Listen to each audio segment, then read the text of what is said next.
بسم الله الرحمن الرحيم.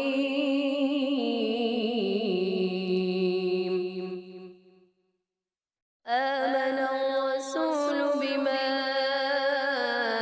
أنزل إليه من ربه والمؤمنون كل آمن بالله وملائكته وكتبه ورسله لا نفرق بين أحد من رسله وقالوا سمعنا وأطعنا غفرانك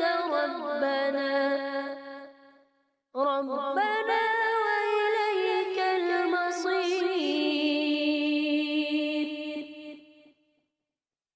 لا يكلف الله نفسا إلا وسعها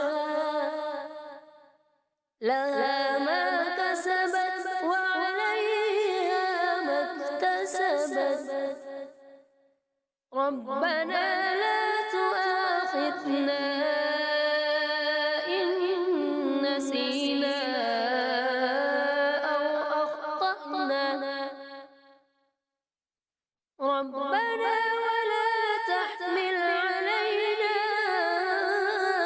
إصرا كما حملته على الذين من قبلنا ربنا ولا تحملنا ما لا طاقة لنا به